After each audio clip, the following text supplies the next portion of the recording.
বেসরকারি প্রতিষ্ঠানে চাকরির পাশাপাশি নিজের ব্যবসা সম্প্রসারণে ব্যক্তিগত গাড়ির দরকার ওয়ালিউল শাওনের। তাই সাধ্যের মধ্যে একটি গাড়ি খুঁজছেন তিনি। জাপানিজ রিকন্ডিশন গাড়িগুলোর স্থায়িত্ব অনেক বেশি, এগুলোর প্রতি আমাদের নির্ভরতা অনেক বেশি।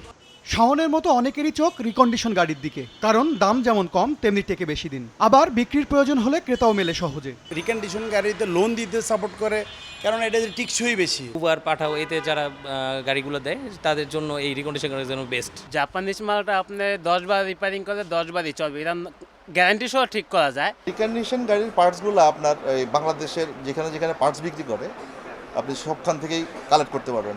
বারভিটার তথ্য, দেশে আমদানি হওয়া গাড়ির 75%ই রিকন্ডিশন বা পুরনো। তবে সর্বোচ্চ 5 বছরের পুরনো গাড়ি আমদানি করতে পারেন ব্যবসায়ীরা। যদিও কোনো বয়সসীমা নেই অস্ট্রেলিয়া, যুক্তরাজ্য ও থাইল্যান্ডে। আর হংকংয়ে 7 ও কানাডায় আমদানি করা যায় 15 বছরের পুরনো গাড়ি। বাংলাদেশেও বয়সসীমা বাড়িয়ে 10 বছর করা হলে গাড়ির দাম অর্ধেকে নামবে বলে দাবি সংগঠনটির। তবে কার্বন নিঃসরণ মানদণ্ডে কোনো ছাড় দিতে চান না তারা। ইম্পোর্ট পলিসিতে যদি আমরা 5 বছরের জায়গায় যদি এটা 10 বছর বা অধিক, যেটা উন্নত দেশে আছে যে কোনো বয়সসীমাও নাই, সেটা যদি আমরা পাই, অনলি ইমিশন স্ট্যান্ডার্ডটা উন্নত থাকলেই তারা ইম্পোর্ট পলিসিতে অ্যালাউ করে, তাহলে এটা ক্রস সীমার ভিতরে চলে আসবে।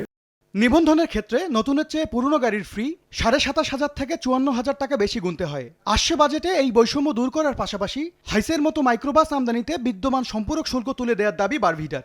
হায়েস্ট মাইক্রোবাসটা যেটা জনগণের গাড়ি, এটার ভিতরে সাপ্লিমেন্টারি ট্যাক্স থাকা উচিত না, এবং সাপ্লিমেন্টারি ট্যাক্সের জন্য এটা ক্রস সীমার বাইরে চলে যাচ্ছে। মধ্যবিত্তের চাহিদা পূরণ করা রিকন্ডিশন গাড়ি যেন ভ্যাট ও শুল্ক বৈষম্যের শিকার না হয় সেদিকে খেয়াল রাখার পরামর্শ অর্থনীতিবিদদের। বাংলাদেশের অর্থনীতি যেহেতু প্রসারিত হচ্ছে, অনেকের যেহেতু সক্ষমতা বাড়ছে, তো সুতরাং এই রিকন্ডিশন গাড়ির একটা বাজার থাকবে।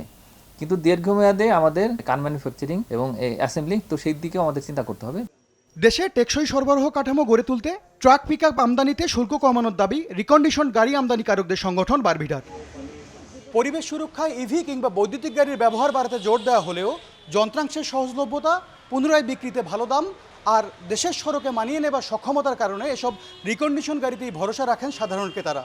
এসব গাড়ির দাম নাগালের মধ্যে রাখতে আসছে বাজেটে তাই শুল্ক কমানোর দাবি তাদের। MS আরিফিন, সময় সংবাদ, ঢাকা।